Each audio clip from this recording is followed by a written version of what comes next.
জয় গুরু, জয় শ্রী শ্রী লাহিড়ী মহাশয়ের জয়, জয় শ্রী শ্রী যুক্তেশ্বর গিরি মহারাজের জয়, জয় শ্রী শ্রী পরমহংস যোগানন্দের জয়। জন্ম, মৃত্যু, তারপর আবার জন্ম, জন্মের পর জন্ম, এই লীলা চলতেই থাকে। কিন্তু সদ্গুরুর আশ্রয় পেলে আমাদের এই জন্ম মৃত্যুর বন্ধন থেকে আমরা মুক্ত হয়ে যাই। আর সদ্গুরুর আশ্রয় পেলে তিনি জন্ম জন্মান্তর আমাদের চোখে চোখে রাখেন। আজ তেমনই একটি ঘটনা। যোগী কথামৃত বইটি একটি অপূর্ব বই, যারা পড়েছেন তারা সবাই জানেন। আজকে সেই বইটি থেকেই পাঠ করে শোনাচ্ছি। পরমহংস যোগানন্দের লেখা যোগী কথামৃত, এক যোগীর আত্মকথা। কাশীর পুনর্জন্ম এবং তার খোঁজ। জলে কেউ নামবে না, সকলেই বালতি করে জল নিয়ে স্নান করবে। রাঁচি বিদ্যালয়ের বাচ্চারা আমার সাথে পাহাড়ে ঘুরতে গেছিল, তাদেরই আমি নির্দেশ দিচ্ছিলাম। সামনের বিরাট ঝিলে নামতে ইচ্ছা করছিল। কিছু বাচ্চা বালতি করে জল ভরছিল, কিন্তু কিছু বাচ্চা আবার ঠান্ডা জলের আকর্ষণকে অবজ্ঞা করতে পারছিল না। তারা জলে ঝাঁপ দেয়, কিন্তু সেখান থেকে উঠে পড়ার ব্যাপারেও তারা তৎপরতা দেখায়। পাহাড়ের দিকে গিয়ে আমরা বনভোজনের আনন্দ উপভোগ করি। আমি একটা গাছের নিচে গিয়ে বসলে বাচ্চারাও আমাকে ঘিরে বসে পড়ে। আমার ভেতরে অন্তঃপ্রেরণার ভাব দেখে তারা আমাকে একের পর এক প্রশ্ন করতে থাকে। অনেক প্রশ্নের উত্তর দিয়ে দিয়েছিলাম, কিন্তু যখন কাশী নামের একটা ছেলে আমাকে প্রশ্ন করে, আচ্ছা গুরুদেব, আমার ভাগ্যে কি লেখা আছে? তুমি খুব তাড়াতাড়ি মারা যাবে, এক অদমনীয় প্রবল শক্তিতে আমার মুখ থেকে কথাটা নির্গত হয়ে যায়। বিদ্যালয়ে ফিরে আসার পর কাশী আমার ঘরে আসে। সে জিজ্ঞাসা করে, যদি শীঘ্রই আমি মারা যাই, তাহলে নতুন জন্ম লাভ করার পর আপনি আমাকে খুঁজে নিয়ে পুনরায় আধ্যাত্মিক মার্গে নিয়ে আসবেন তো? তারপর কয়েক সপ্তাহ কাশী আমার পিছন পিছন ঘুরত। শেষে তার হতাশা দেখে আমি তাকে আশ্বাস দিয়ে বলি, হ্যাঁ, আমি কথা দিচ্ছি, যদি ঈশ্বর আমাকে সাহায্য করেন তাহলে আমি অবশ্যই তোমাকে খুঁজে বার করার চেষ্টা করব। কিছু ঘটনা আমাদের হাতে থাকে না, কিছু বলা, কিছু করা সব সময় আমাদের হাতে থাকে না। এই যে তুমি খুব তাড়াতাড়ি মরে যাবে, এক অদমনীয় প্রবল শক্তিতে আমার মুখ থেকে কথাটা নির্গত হয়ে যায়। অর্থাৎ এই কথাটার ওপর শ্রী শ্রী যোগানন্দের কোনো কন্ট্রোল ছিল না, কেউ যেন বলিয়ে দিয়েছে, এরকম একটা ব্যাপার হয়েছিল এখানে। এবং কাশীও জানতে পারার পর বারবার শ্রী গুরুদেবের বা শ্রী শ্রী স্বামী যোগানন্দের পেছন পেছন ঘুরেছে। একটাই কারণ, যে আমি যেখানেই জন্ম নিই না কেন আপনি আমাকে আবার খুঁজে নিয়ে আসবেন। তিনি গুরুর কাছ থেকে কথা আদায় করে নিতে চেয়েছিলেন।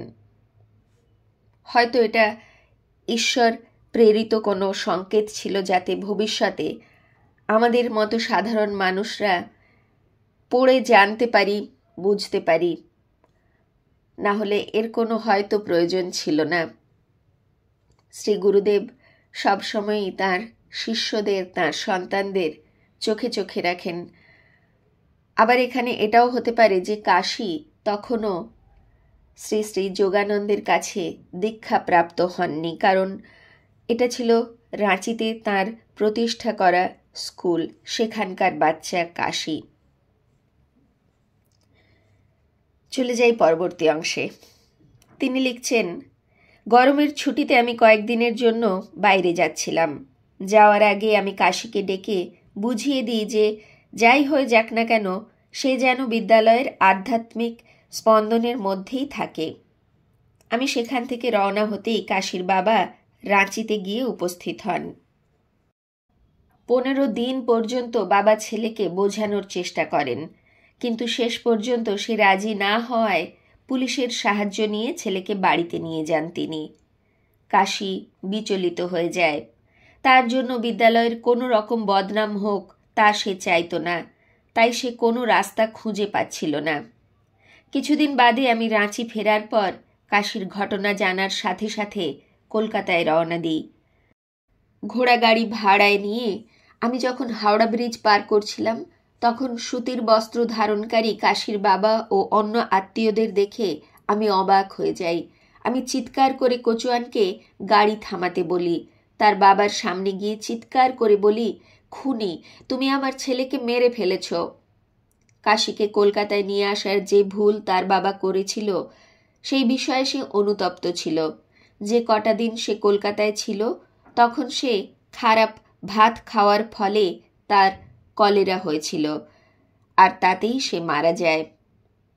কাশির জন্য আমার স্নেহ আর তাকে খুঁজে বার করার যে প্রতিশ্রুতি আমি তাকে দিয়েছিলাম তা আমাকে ব্যাকুল করে তুলেছিল। আমি যেখানে যেতাম সামনে ওর মুখটাই জলজল করত।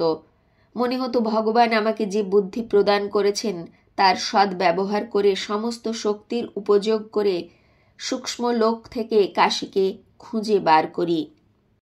নিয়তি বা বিধির বিধান এমনই অদম্য, এমনই শক্তিশালী যে যেভাবেই হোক তা ঘটাবেই ঘটাবে।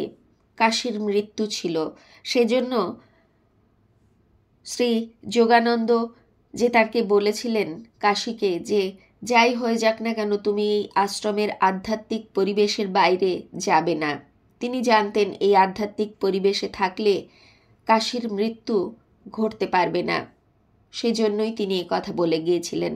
কাশিও যেতে চায়নি, কিন্তু তার বাবা অর্থাৎ কাশির বাবা 15 দিন পর্যন্ত সেখানে থাকেন, ছেলেকে বোঝানোর চেষ্টা করেন। তারপরে না যাওয়ায় ছেলে বা রাজি না হওয়ায় পুলিশেরও সাহায্য নেন। কিভাবে নিয়তি টেনে বের করে নিয়ে এসেছিল কাশিকে তার মৃত্যু ঘটানোর জন্য। যা আমাদের ভাগ্যে থাকবে, এই যে মৃত্যু তার অবধারিত ছিল সেটা ঘটেই গেল। চলে যাই পরবর্তী অংশে। তিনি লিখছেন, এক গূঢ় যৌগিক পদ্ধতির ব্যবহার করে আমি ভ্রূমধ্যে স্থিত নিজের আধ্যাত্মিক নেত্রকে মাইক্রোফোনের মতো ব্যবহার করে কাশির আত্মাকে প্রেম নিবেদন করি। আমার অন্তর থেকে আমি একটা প্রেরণা লাভ করেছিলাম। মনে হচ্ছিল কাশি শীঘ্রই পৃথিবীতে ফিরে আসবে, আর আমি যদি অনবরত তাকে ডাকি তাহলে তার আত্মা অবশ্যই উত্তর দেবে। নিজের হাত দুটো উপরের দিকে তুলে আমি অ্যান্টেনার মতো তার প্রয়োগ করি। কোন গর্ভে কাশি পুনর্জন্ম নিয়েছে তা জানার জন্য আমি হাত দুটো গোল গোল ঘোরাতে থাকি। আমি একাগ্র চিত্তে নিজের রেডিওতে তার প্রত্যুত্তর প্রাপ্ত করার চেষ্টা করি। কাশির মৃত্যুর পর 6 মাস পর্যন্ত আমি স্থির চিত্তে যৌগিক পদ্ধতির অভ্যাস করতে থাকি। আমার উৎসাহে কখনো ঘাটতি পড়েনি। মনে হচ্ছে আমি কাশিকে খুঁজে পেয়ে গেছি। আমি গোল গোল ঘুরতে শুরু করি। আমি যখনই সার্পেন্টাইল লেন নামক রাস্তা দিয়ে যেতাম আমার আঙুলগুলোতে বৈদ্যুতিক তরঙ্গ ঝনঝন করে উঠত। অন্য রাস্তায় চলে গেলেই আর সেই সূক্ষ্ম অনুভূতি বোধ করতাম না। আমি চিৎকার করে বলি, নিশ্চয়ই এই গলির কোনো মায়ের গর্ভেই কাশির আত্মা জন্ম নিয়েছে। আমার বন্ধু আর আমি সার্পেন্টাইল লেনের দিকে এগিয়ে যেতে থাকি। আমি নিজের হাতে স্পষ্টরূপে বৈদ্যুতিক তরঙ্গ অনুভব করতে পারছিলাম। মনে হচ্ছিল যেন কোনো চুম্বকের শক্তি আমাকে রাস্তার ডান দিকে টেনে নিয়ে গেল। একটা বাড়ির সামনে যেতে আমার আশ্চর্যের ঠিকানা ছিল না। আমার শরীর যেন আড়ষ্ট হয়ে গিয়েছিল। আনন্দে নিজের শ্বাস বন্ধ করে একটা দরজায় আলতো আঘাত করি।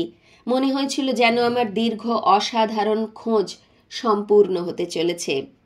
একজন ভৃত্য এসে দরজা খোলে আর বাড়ির কর্তাও এগিয়ে আসে। মহাশয়, দয়া করে বলবেন কি আপনার ধর্মপত্নী গত 6 মাস ধরে সন্তান সম্ভবা কি? তিনি খুবই বিনম্রভাবে বললেন, হ্যাঁ, কিন্তু দয়া করে বলবেন কি আপনি আমার বাড়ির এই কথা জানলেন কিভাবে? আমি যখন তাকে কাশি আর তাকে দেওয়া প্রতিশ্রুতির কথা বলি তখন এই ভদ্রলোক আশ্চর্যচকিত হয়ে আমার সব কথা বিশ্বাস করেন। আমি তাকে বলি, আপনি গৌরবর্ণের পুত্র লাভ করবেন। তার মুখাকৃতি হবে চওড়া আর মাথার সামনে কোঁচকানো চুল, কপালে এসে পড়বে। সে আধ্যাত্মিক পথে ধাবিত হবে। আমার বিশ্বাস ছিল যে যে শিশু জন্ম নেবে তার মধ্যে কাশীর সমস্ত লক্ষণ বিদ্যমান থাকবে। পরে গিয়ে আমি সেই বাচ্চাকে দেখেছিলাম। তার বাবা মা তাকে পূর্বজন্মের কাশী নামই প্রদান করেছিল। কয়েক বছর বাদে কৈশোরে পা রাখার পর সেই বালক আমাকে চিঠি লিখেছিল। তখন আমি আমেরিকায় ছিলাম। সে সন্ন্যাস মার্গ অবলম্বন করার তীব্র বাসনা আমাকে জানিয়েছিল। আমাদের ভারতবর্ষ এবং তার আধ্যাত্মিকতা এবং তারও ভেতরে যে যোগ মার্গ রয়েছে তা সত্যিই বড় অদ্ভুত। সেখানে সমস্ত কিছুই সম্ভব। এই আধ্যাত্মিকতাই আমাদের ভারতবর্ষের প্রাণ। এই যোগমার্গই আমাদের প্রাচীন ধারা, যা অন্তঃসলীলা রূপে আমাদের প্রত্যেকের ভেতরে বয়ে চলেছে। ভারতবাসী হিসেবে সত্যিই গর্বিত হওয়া উচিত আমাদের প্রতিটি মুহূর্তে। আজ এই পর্যন্তই। জয় গুরু, জয় শ্রী শ্রী লাহিড়ী বাবার জয়, জয় শ্রী শ্রী যুক্তেশ্বর গিরি মহারাজের জয়, জয় শ্রী শ্রী পরমহংস যোগানন্দজির জয়। জয় গুরু, গুরু কৃপা হি কেবলম। জয় গুরু।